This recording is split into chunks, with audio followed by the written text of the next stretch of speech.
சென்னை கொண்டு வருவதற்கு தயாராகிக் கொண்டிருக்கிறது பவதாரணியினுடைய உடல். அதாவது இலங்கையில் உயிரிழந்த பவதாரணியின் உடலை சென்னை கொண்டு வருவதற்கான பணிகள் தொடங்கப்பட்டிருக்கிறது. அதன் ஒரு பகுதியாக பொரல்ல பகுதியில் இருந்து கொழும்பு கட்டுநாயக்க விமான நிலையத்திற்கு கொண்டு செல்லப்படுகிறது பாடகி பவதாரணியினுடைய உடல்.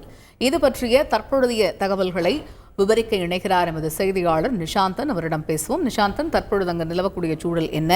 இந்த பொரல்ல பகுதியிலிருந்து கொழும்பு கட்டுநாயக்க விமான நிலையத்திற்கு கொண்டு செல்லப்படுகிறது பாடகி பவதாரணியினுடைய உடல் என்று அறிகிறோம். அங்கு அதற்காக செய்யப்பட்டிருக்கக்கூடிய அந்த ஏற்பாடுகள் எல்லாம் என்னென்ன விவரிங்க. கொழும்பில் உள்ள லங்கா எனும் தனியார் மருத்துவமனையில் சிகிச்சை பெற்று வந்த நிலையில் திடீரென உயிரிழந்த பாடகி பவதாரணியின் உடல் தற்போது கொழும்பு கட்டுநாயக்க விமான நிலையத்தை நோக்கி எடுத்துச் செல்லப்படுகின்றது. புற்றுநோய் காரணமாக அவருக்கு கடந்த 5 மாதங்களாக சிகிச்சை பெற்று வந்த நிலையில் ஒரு வாரத்திற்கு முன்னதாக தனது கணவருடன் இலங்கைக்கு அவர் வந்துள்ளார். கொழும்பில் வாடகைக்கு வீடொன்றை வாங்கி அங்கு தங்கியிருந்த நிலையிலேயே பவதாரணிக்கு ஆயுர்வேத சிகிச்சை வழங்கப்பட்டுள்ளது. இந்த நிலையில் இசை நிகழ்ச்சிக்காக இளையராஜா அவர்கள் கடந்த 24ஆம் தேதி கொழும்பை வந்தடைந்தார். இதனிடையே பவதாரணிக்கு நேற்று முன்தினம் திடீர் சுயநலம் ஏற்பட்டுள்ளது.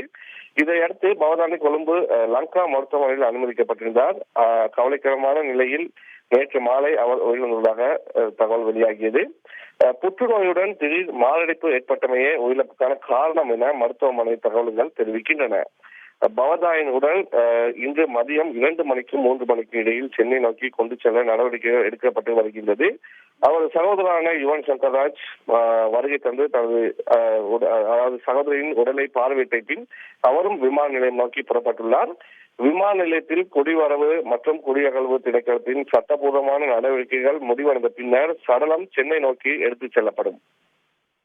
விரிவான விவரங்களை வழங்கியமைக்கு நன்றி கிஷாந்த். செய்திகளை உடனுக்குடன் தெரிந்து கொள்ள உடனே சப்ஸ்கிரைப் பண்ணுங்க.